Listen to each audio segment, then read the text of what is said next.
Hello friends, आज हम देखेंगे भारतीय संविधान के पॉइंटर के सेकंड क्लास में। पहली क्लास पढ़ी हुई है, चाहे तो आप देख सकते हैं। ठीक है, चलिए स्टार्ट करते हैं। भारतीय संविधान पर जो विदेशी प्रभाव है क्या है, जैसे कि किस किस देशों से हमारे संविधान में क्या क्या चीज़ें ली गई हैं, उसके बारे में चर्चा की जाएगी। तो यहाँ पर देखिए, इसमें लिखा है कि भारत संविधान में उद्देशिका कहाँ से लिया गया है, तो यूएसए से लिया गया है। भारतीय संविधान में राजनीतिक व्यवस्था सर्वोच्च क्या है, तो वो संविधान है। भारत संविधान में संविधान ही सर्वोच्च है और उसको ताकत जनता से मिलती है, भारत की जनता से मिलती है। ठीक है, भारत में न्यायिक पुनरावलोकन या न्यायिक पुनरीक्षण, देखिए न्यायिक पुनरीक्षण जो होता है उसको जुडिशियल रिव्यू कहते हैं। ठीक है, और जुडिशियल रिव्यू की व्यवस्था जो है कहाँ से ली गई, यूएसए से ली गई है, अमेरिका से। और संघात्मक व्यवस्था कहाँ से ली गई है, कनाडा से ली गया है। संघीय प्रशासनिक व्यवस्था जो है या संघीय शासनिक व्यवस्था जो है वो कहाँ से ली गई है, वो कनाडा से ली गई। प्रशासन नहीं, शासन, संघीय शासन व्यवस्था ये कहाँ से ली गई है, कनाडा से ली गई है। भारतीय संसदीय प्रणाली ब्रिटिश संसदीय प्रणाली से किस तरह से भिन्न है, तो जो जुडिशियल रिव्यू होता है उस मामले में आप देखेंगे तो दोनों में अंतर है, क्योंकि भारतीय संसदीय प्रणाली जो है वो ब्रिटिश संसदीय प्रणाली में से अलग है, क्योंकि यहाँ पर जुडिशियल रिव्यू नहीं होता है। ठीक है, इस आधार पर ये अलग है, ये अमेरिका से ले लिया गया है, इसी कारण रिव्यू इसका हो सकता है, उसका रिव्यू नहीं हो पाता है। और एक अंतर यह है कि ये लिखित संविधान है, वो लिखित संविधान नहीं है। ठीक है, उसके बाद देखिए यहाँ पर एक क्वेश्चन और देखिए, न्यायिक पुनरावलोकन की व्यवस्था यूएसए से ली गई है। उसके बाद यहाँ पर देखिए, भारतीय संसदीय प्रणाली अमेरिकी परिसंघीय प्रणाली के किस रूप से समान है और इसके लक्षण बताइए। तो देखिए, दोनों ही एक फेडरल है, एक यूनियन है। संघ जो हैं, जो फेडरल जो लोकतंत्री होता है, देखिए दोनों परिसंघीय प्रणाली होती हैं, दोनों संघ के अंदर कर काम करती हैं। लेकिन अमेरिकन संविधान में राज्य की जितनी स्वायत्तता और स्वतंत्रता है भारतीय न्यायिक भारतीय संघीय प्रणाली में नहीं है। ठीक है, तो भारतीय यूनियन है जबकि अमेरिका फेडरल है, वहाँ पर राज्य कुछ हद तक स्वतंत्र हैं, वो अलग हो सकते हैं, लेकिन भारतीय राज्य जो है भारत से अलग नहीं हो सकते हैं। ठीक है, तो संविधान में निर्वाचन की जो प्रणाली है, जो संविधान में निर्वाचन होता है, यदि उसमें कोई समस्याएं आती हैं तो वो कोर्ट में अपील हो सकती हैं। ये दोनों में समानता है बस। ठीक है, अमेरिका में और भारत में। यहाँ समवर्ती सूची कहाँ से लिया गया, 266 में भी आप आर्टिकल में होगा, इसमें देख सकते हैं। और ये कहाँ से लिया गया है, तो यहाँ ये ऑस्ट्रेलिया से लिया गया है। समवर्ती सूची 3 अनुसूचियाँ हैं, संघ सूची, राज्य सूची और समवर्ती सूची। ठीक है, कितने कितने विषय हैं कमेंट में बताइए। भारतीय संविधान में राज्य के नीति निर्देशक तत्वों की संकल्पना आयरलैंड से ली गई है। DPSP, directive principle of state policy इसको बोलते हैं, ये कहाँ से लिया गया है, तो ये लिया गया आपका आयरलैंड से। राज्यसभा के गठन कहाँ से लिया गया है, तो राज्यसभा का गठन ये आयरिश गणतंत्र से लिया गया है। चलिए आगे बढ़ते हैं। देखिए, मूल अधिकार ये संयुक्त राज्य अमेरिका से फंडामेंटल राइट लिए गए हैं। ठीक है, भाग 3। उसके बाद यह शासन की संसदीय प्रणाली कहाँ से ली गई है, तो ये ग्रेट ब्रिटेन यूके से ली गई है, जो संसदीय व्यवस्था है। देखिए, संघीय व्यवस्था कहाँ से लिया गया है, कनाडा से ली गई। संसदीय प्रणाली यूके से ली गई है। आपात उपवन जर्मनी से लिया गया है। डीपीएसपी आयरलैंड से लिया गया है। आयरिश संविधान से क्या लिया गया, वो भी ऊपर बताया था, तो आयरिश संविधान से ऊपर लिया गया। यहाँ पर लिखिए, संविधान में जो राज्यसभा है वो आयरिश संविधान से लिया गया है। ठीक है, ये नई चीज़ थी। ठीक, उसके बाद यहाँ पर देखिए, सुमेलित है, यहाँ पे कुछ क्वेश्चंस हैं। विधि का शासन ये इंग्लैंड से लिया गया है। विधि द्वारा स्थापित प्रक्रिया जापान से ली गई है। विधि द्वारा जो स्थापित प्रक्रिया है, किस प्रकार से विधि द्वारा जो स्थापित प्रक्रिया वो कहाँ से लिया गया, जापान से लिया गया है। राष्ट्रपति के विचारात राज्यपाल द्वारा विधेयक सुरक्षित रखना एक कनाडा में लिया गया है। कि कोई भी यदि मुख्यमंत्री जो होते हैं, अगर कोई मंत्रिमंडल, राज्य मंत्रिमंडल कोई अगर विधेयक पारित करता है तो उसको राज्यपाल में भी जो आर्टिकल 100 है या कुछ ऐसे है, उसके आधार पर वो अपने पास रख सकता है। और रखने के बाद जो है वो विचार में रख लेता है कि राष्ट्रपति अपने विचार में रखे हैं, उसको वापस भी नहीं कर सकता है। ठीक है, जिस प्रकार एक जेबी वीटो का यानी जैल सिंह ने प्रयोग किया था संघीय में डाक वाला मामला था, उसी प्रकार से। विस्तृत उभयनिष्ठ सूची या समवर्ती सूची कहाँ से लिया गया है, तो ऑस्ट्रेलिया से लिया गया है। और मंत्रिमंडल सरकार ये ब्रिटिश संविधान से लिया गया है। केंद्र राज्य संबंध कनाडा से लिया गया है। भारतीय राज्यों का संघ तथा संघ में अधिक शक्ति निहित होगी, ये भी कनाडा से लिया गया है। ठीक है, उसके बाद यहाँ पर देखिए, भारतीय संविधान में मौलिक कर्तव्य फंडामेंटल ड्यूटी शिवरमन समिति की सिफारिश पर क्या हुआ था, कहाँ से लिया गया था, रसिया से लिया गया था। ठीक है, पहले कितने थे, पहले मूल संविधान में एक भी नहीं थे, ठीक है। 44वें संविधान संशोधन में भी जो मुझे याद आ रहा है, उसमें शिवरमन समिति की सिफारिश पर इसको जो है अडॉप्ट किया गया था। उस समय जो है शायद 8 थे, में भी मुझे याद जो आ रहा है, अभी मैं भूल रहा हूँ। बाद में इस पर संशोधन किया गया था, संशोधन के बाद इसको बढ़ाया गया था, ठीक है। 42वां संविधान संशोधन था। 42वां संविधान संशोधन शिवरमन समिति की सिफारिश पर फंडामेंटल ड्यूटीज़ लाए गए थे, ठीक है। भारत का संविधान सबसे अधिक लंबा हो गया, ठीक है, बड़ा तो वही लंबा ही है। और मौलिक अधिकारों का अध्याय अमेरिकन संविधान के मॉडल पर आधारित है, तो AR दोनों सही हैं, लेकिन इसकी व्याख्या नहीं करते हैं भाई, ठीक है। मौलिक अधिकार हैं, अमेरिकन से लिए गया है, ठीक है। भारतीय संविधान बड़ा, ये भी ठीक है, लेकिन इसमें एक दूसरे से संबंध क्या है? लंबा होने से और अमेरिका के मौलिक अधिकारों से कोई संबंध नहीं है, न इसकी व्याख्या करता है, तो यही चीज़ इसमें दिया गया है। संविधान के अनुच्छेद और अनुसूची, यहाँ पर देखिए वर्तमान में जो है 400 से अधिक आर्टिकल्स हैं, लेकिन भारतीय संविधान में आरंभ में 395 अनुच्छेद थे और 8 अनुसूचियाँ थीं। 12 अनुसूचियाँ वर्तमान में, 4 अनुसूचियाँ बढ़ाई गई थी। किस संविधान संशोधन से बढ़ाई गई थी, इसको आगे हम बताएंगे, ठीक है। भारत के संविधान में 9वीं, 10वीं, 11वीं और 12वीं अनुसूचियों को संशोधन द्वारा बढ़ाया गया है, जोड़ा गया है। भारतीय संविधान को विभाजित किया गया है, 22 भागों में विभाजित किया गया है। नागरिकता संबंधित प्रावधान भाग 2 में है, ठीक है। नागरिकता भाग 2 में है। फंडामेंटल राइट, ये अमेरिका से लिया गया है। और एक इसका क्या है, तो देखिए नागरिकता जो हमारी कुछ हद तक ब्रिटेन की तरह है, ठीक है, इसको भी जान लीजिए। मौलिक अधिकार ये कहाँ से लिए गए हैं, अमेरिका से लिए गए हैं, भाग 3 में है। उसके बाद भाग इसमें 6 है, इसमें राज्य की बात की गई है। भाग 4 में DPSP की बात की, direct principle of state policy कहाँ से लिया गया है, आयरलैंड से लिया गया है, ठीक है। उसके बाद देखिए नए राज्यों का गठन भाग 3 में है।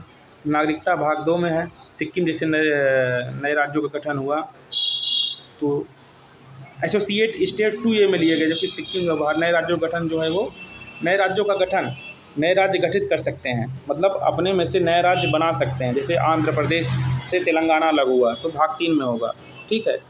सीमाओं में परिवर्तन होगा, भाग 2 में हो जाए। भाग 2A है। भाग 2A में जो एसोसिएट स्टेट के बारे में चर्चा की गई, जहाँ तक मैं याद कर पा रहा हूँ, काफ़ी दिन मुझे पढ़े हो गए, मैं इसको दोहरा रहा हूँ। तो एसोसिएट स्टेट आर्टिकल 2A में है, जबकि नए राज्यों गठन भाग 3 में दिया गया है। अनुच्छेद 3 में दिया गया है। अनुच्छेद 3 में एसोसिएट नए राज्यों का गठन है और एसोसिएट स्टेट अनुच्छेद 2A में दिया गया है, ठीक है। मौलिक अधिकार ये भारतीय संविधान के भाग 3 में दिया गया है। प्रशासनिक अधिकार अनुच्छेद 323 में दिया गया है, ठीक। देखिए वर्तमान में 22 भाग है, 12 अनुसूची है, ठीक है। 22 भाग 12 अनुसूची हैं। ये 22 भाग और 12 अनुसूचियों में वर्तमान में 400 से अधिक जो है वो अनुच्छेद बनाए दिए गए हैं, ठीक है। और 106 लगभग 106 संविधान संशोधन हुआ है, ठीक है।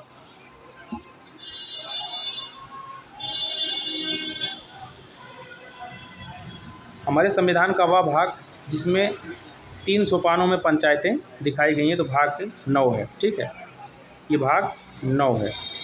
3 सोपानों में बताई गई पंचायती राज व्यवस्था, ग्राम स्तर पर ग्राम पंचायत, क्षेत्र पर क्षेत्र पंचायत, जिला स्तर पर जिला पंचायत, ठीक है। बलवंत राय मेहता समित 73वां संविधान संशोधन 1991-92 के आसपास है, ठीक है। उसके बाद यहाँ देखिए भारतीय संविधान की अनुसूचियों में से वह अनुसूची जो राज्य के नामों की अनुसूची तथा उनके राज्य क्षेत्रों का ब्यौरा देता है, तो पहली अनुसूची है, ठीक है। उनके नाम को बताता है, India that is Bharat shall be union of India, ठीक है। ये पहली जो है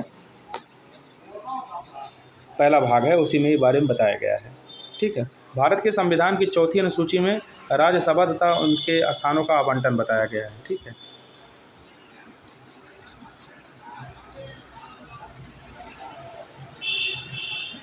यदि भारत संघ के एक नए राज्य का सृजन करना हो तो संविधान की अनुसूचियों में से जिस एक को अवश्य संशोधित किया जाना चाहिए वह है पहली अनुसूची। कह रहा है कि यदि संघ के एक नए राज्यों का सृजन करना है तो पहली अनुसूची में परिवर्तन कर देना चाहिए और वो नया राज्य बन जाएगा, ठीक है।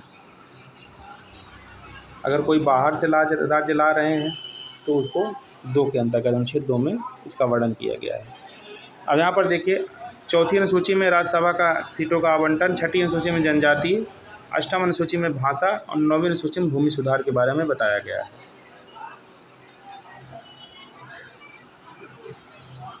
सातवीं अनुसूची में विधायी शक्तियों का विवरण, 8वीं अनुसूची में भाषा, 9वीं अनुसूची में कुछ अधिनियमों का विधि मान्यकरण, मतलब कुछ अधिनियम हटा दिए गए हैं जो फंडामेंटल राइट्स के थे, जो भूमि का फंडामेंटल राइट है उसको हटाया गया था, उसके बारे में है। 10वीं अनुसूची में दल बदल के आधार पर निरंतरता किस प्रकार, अगर कोई व्यक्ति दल बदल कर रहा है तो उसके ऊपर जो है क्या कार्रवाई की जिसके बारे में बताया गया है। राज्य भूमि सुधार अधिनियमों को संविधान सुरक्षा प्रदान करने हेतु सम्मिलित किया गया है 9वीं अनुसूची में। ठीक है, 9वीं अनुसूची में राज्य भूमि सुधार के अधिनियमों और संवैधानिक सुरक्षा प्रदान करने के लिए सम्मिलित किया गया है। भारत के संविधान के अंतर्गत आर्थिक योजना का विषय है सप्तम अनुसूची, समवर्ती सूची। ठीक है, भारत के संविधान के अंतर्गत आर्थिक योजना जो है वो समवर्ती सूची का विषय है। समवर्ती सूची का विषय है आपराधिक मामले, तो विषय हैं, इसको याद करना जरूरी है। भारत के संविधान की समवर्ती सूची में जनसंख्या नियंत्रण एवं परिवार नियोजन, अब इतना तो अब 66-67 विषय, 100 विषय हैं। समवर्ती सूची में भी मुझे लग रहा है 100 विषय हैं, संघ में 100 विषय हैं, 66 विषय एक में है। ठीक है, मुझे भी थोड़ा थोड़ा याद नहीं है, तो मैं आपको बताऊंगा कि इस विषय को थोड़ा बहुत 7-8 विषय हैं, उसको अलग से अगर याद कर दिया जाए तो हो जाता है उसी से काम। अब मुझे काफ़ी दिन पढ़े हो गया तो भूल जाता है, अगर आप प्रॉपर वे में अगर समझ कुछ चीज़ पढ़ रहे हैं तो याद रहती, नहीं तो भूल जाता है। ठीक है, समवर्ती सूची में शिक्षा है, शिक्षा पर केंद्र और राज्य दोनों कानून बना सकते हैं। शिक्षा जो प्रारंभ में राज्य सूची का विषय था उसे समवर्ती सूची में कब किया गया, 42वें संविधान संशोधन में। फंडामेंटल ड्यूटी को भी 42वें संविधान संशोधन में लाया गया था। यहाँ पर विषय देखिए, सूची देखिए, वन जो है समवर्ती सूची पर। अब ध्यान से सोचिए, वन जो है ये राज्य की भी समस्या है, केंद्र की समस्या, जो कि दोनों जगह होती है, तो दोनों इस पर कानून बनाएंगे। डाकघर बचत बैंक ये संघ सूची है, इसी तरह चूँकि वो केंद्र सरकार की योजना है तो केंद्र सरकार डाकघर केंद्र होगा, क्योंकि संचार डाकघर संचार में आता है, IT डिपार्टमेंट, तो वहाँ पर संघ सूची होगा। इंफॉर्मेशन टेक्नोलॉजी संचार व्यवस्था में लिया जाता है। आधार कार्ड आपका जो है वो जो है संचार में ही है, डाक विभाग में। यहाँ पर देखिए, जन स्वास्थ्य राज्य सूची का विषय है। जन स्वास्थ्य जो है राज्य सूची का विषय है, लोगों का स्वास्थ्य जो होगा वो राज्य इस पर कानून बनाएगा। ठीक है, बीच में मैं जब आधार कार्ड अपना निर्माण करवा रहा था तो उसमें कुछ लेकर के शिकायत आई थी, तो वो डाक विभाग में जो है, तो संचार विभाग में शिकायत की तो डाक विभाग उसी में से संबंधित था, इसलिए मुझे याद है। केंद्र सूची जनगणना है, जनगणना केंद्र सूची है, जबकि जनसंख्या जो है वो राज्य सूची का, जनसंख्या समवर्ती सूची का विषय है। राज्य सूची पुलिस और सार्वजनिक व्यवस्था ये राज्य सूची का विषय। समवर्ती जनसंख्या नियंत्रण और परिवार नियोजन ये समवर्ती दोनों इस पर कानून बनाएंगे। अवशिष्ट विषय केंद्र के अधीन होगी अंतरिक्ष अनुसंधान। भारतीय संविधान के प्रावधान जो शिक्षा के प्रभाव डालते हैं, राज्य के नीति निर्देशक तत्व, ग्रामीण और शहरी स्थानीय निकाय, 5वीं अनुसूची, 6ठी अनुसूची, 7वीं अनुसूची। अब ये क्या दिया गया है, चलिए छोड़िए। मतलब भारतीय संविधान कोई प्रधान जो शिक्षा के प्रभाव डालते हैं, तो ये सब शिक्षा पर प्रभाव डालते हैं, इतनी चीज़। ग्राम और शहरी स्थानीय निकाय भी शिक्षा पर प्रभाव डालता है, राज्य के EPSP भी होता है। 6ठी अनुसूची में भी शिक्षा का प्रावधान, 7वीं अनुसूची में भी शिक्षा का प्रावधान दिया गया है। ठीक है, यहाँ पर यहाँ पर देखिए भारत के संविधान की अनुसूची जिसमें दल बदल विरोधी 10वीं का 10वां विषय है, अनुसूची है। और भारतीय संविधान की 7वीं अनुसूची के अंतर्गत संघ सूची के उल्लेख किए गए बैंकिंग और बीमा और जनगणना जो है वो 10वीं जो है संघ सूची का विषय है, जबकि जनसंख्या और परिवार नियोजन ये राज्य सूची का विषय है। वह विषय जो भारतीय संविधान की संघ सूची से संबंधित है, रक्षा, वैदेशिक मामले और रेलवे।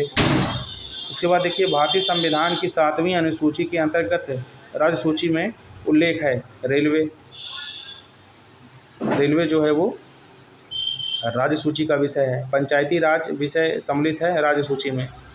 रेलवे पुलिस, और रेलवे तो संघ सूची का विषय है, जबकि राज्य जो रेलवे पुलिस जो है वो राज्य सूची का विषय है। ठीक है, पंचायती राज विषय सम्मिलित, उसी में कारण मैं रुक गया पढ़ते हुए कि रेलवे कहाँ से आगे लिखा, रेलवे पुलिस। ठीक है, तो रेलवे पुलिस जो है राज्य सूची का विषय, जबकि रेलवे संघ सूची का विषय। क्योंकि आपको पता होगा कि जो रेलवे के बारे में जैसे अभी आप प्राइवेटाइजेशन देख रहे होंगे, उसमें केंद्र सरकार ही इस पर कर रही, तो इसी कारण मैंने सोचा था यहाँ पर, और सही भी है। पंचायती राज विषय सम्मिलित है राज्य सूची से। वह विषय जो भारतीय संविधान की 7वीं अनुसूची में समवर्ती सूची में शामिल है। दंड प्रक्रिया जो है वो समवर्ती सूची में शामिल है। विवाह, विच्छेद, गोद लेना संविधान की 7वीं अनुसूची में सम्मिलित है। सूची 3 के समवर्ती सूची में विवाह, विच्छेद, गोद लेना सब शामिल है। सरकारों द्वारा शुल्क, कर एवं लगाने का अधिकार 7वीं अनुसूची में दिया गया है। भूमि सुधार राज्य सूची का विषय है। और भारत के संविधान में विभिन्न राज्यों में अनुसूचित क्षेत्रों के प्रशासन और नियंत्रण का उपबंध 5वीं अनुसूची में है। देखिए, इसमें एक है एसपी की शपथ लेकर राज्यसभा प्रतिनिधि, अनुसूचित क्षेत्र 5, अनुसूचित क्षेत्र जहाँ पर होगा वहाँ 5 देखने चल दिए। ये उस समय केजी जी के ट्रिक के जो पढ़ाने वाले थे, उन्होंने ये ट्रिक बताया था, तो मैं भी याद कर लिया था, वो काम आता ही आज। भारतीय संविधान की 6वीं अनुसूची में जनजातीय क्षेत्रों के प्रशासन संबंधित है, तो असम, मेघालय, त्रिपुरा, मिजोरम, ठीक है।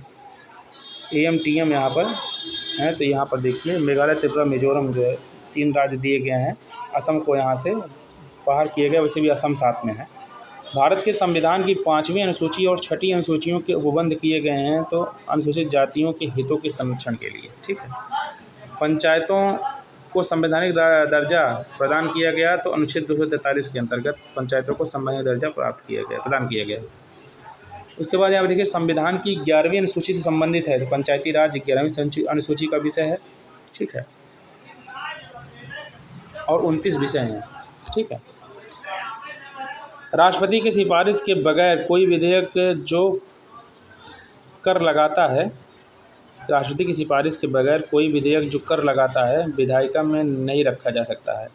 यह प्रावधान भारत के संविधान के अंतर्गत आता है, अनुच्छेद 117 के तहत। मतलब कह रहा है कि राष्ट्रपति की सिफारिश के बगैर कोई विधेयक जो कर लगाता है, विधायिका को नहीं रखा जा सकता है, विधायिका में नहीं रह सकता है। यह प्रावधान संबंधित अनुच्छेद 17 में, ठीक है। वित्त विधेयक के बारे में विशेष उपबंध किया गया है 117 में। मतलब कहने का मतलब यह है कि वित्त विधेयक में जब कोई वित्त विधेयक जब भी आता है, तो उसमें राष्ट्रपति की पूर्व जो होती संस्तुति होती है, और उस पर कोई जो है रोकथाम उसको कर भी नहीं सकता है, वो पास होना होता है, ठीक है। उसमें राष्ट्रपति की पूर्व स्वीकृति होती है, ठीक है। 117 में भारतीय संविधान की अखिल भारतीय सेवा प्रधान 312 में दिया गया है। भारत का निर्वाचन 324 में, अनुच्छेद 39 में समान न्याय एवं निःशुल्क विधिक सहायता 39 में है। अनुच्छेद 40 में ग्राम पंचायतों का गठन है। अनुच्छेद 44 समान नागरिक संहिता है। गोवा और अब इसमें हाल ही में आपको सुना होगा आपने उत्तराखंड भी लाने वाला है, या अभी भी ला दिया है। उसके बाद अनुच्छेद 124 संघीय न्यायपालिका, अनुच्छेद 5 नागरिकता, अनुच्छेद 352 आकस्मिक प्रावधान, ठीक है। 352, 356 और 360,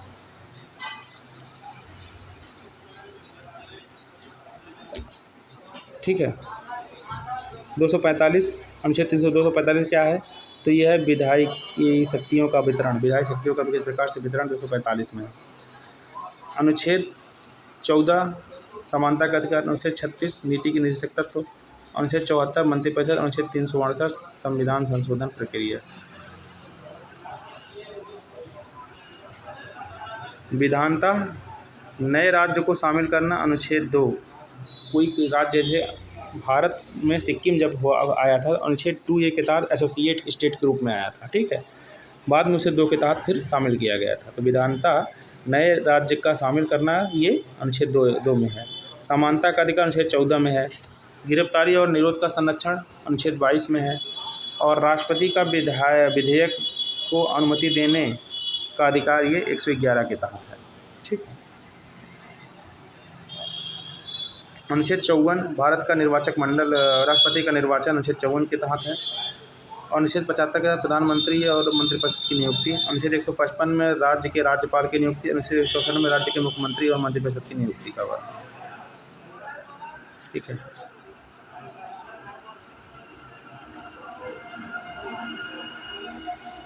उसके बाद देखिए यहाँ पर अनुच्छेद 323A प्रशासनिक अधिकरण है। अनुच्छेद 324 ये निर्वाचन है। अनुच्छेद 330 लोकसभा में अनुसूचित जातियों ये अनुसूचित जाति की जो सीट हैं वो 84 हैं। और अनुसूचित जनजातियों की में भी जो मुझे लग रहा है 47 के आसपास है। ठीक है, सीटें अनुच्छेद 330 में इसका वर्णन किया 330 और 331 में 332 330 और 332 में। ठीक है। अनुच्छेद 320 लोक सेवा आयोगों के कार्य। वित्त आयोग 280, वित्तीय आपात 360। ठीक है। 352 के तहत जो होगा वो एक्सटर्नल अफेयर्स के तहत आपात लगेगा तब होगा।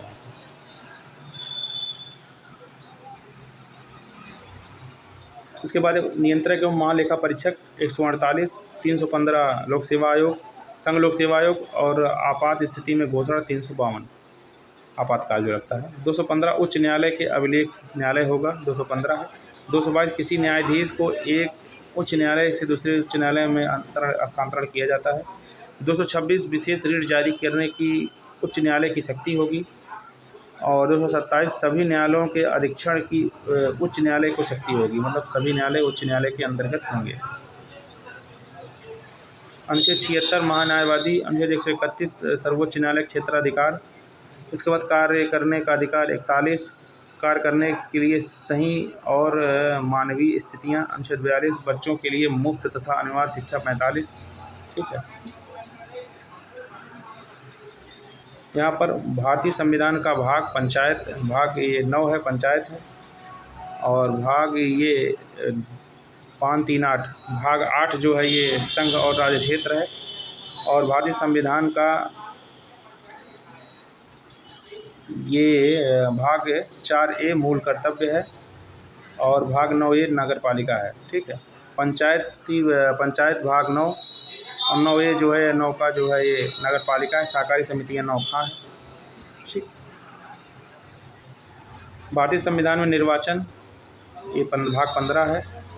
और उसके बाद भाग 16 में कुछ वर्गों के संबंध में विशेष उपबंध दिए हैं। भाग 17 में राजभाषा है। और भाग 18 में आपात उपबंध है। ठीक है। तो कल हमारा क्लास होगा उद्देश्य का। तो आशा करता हूँ चीज़ें समझ में आ रही होंगी। ठीक है। हमसे क्लास निरंतर आते रहेंगे। ये रिवीजन सीरीज है, रिवीजन करते रहिए। नमस्कार।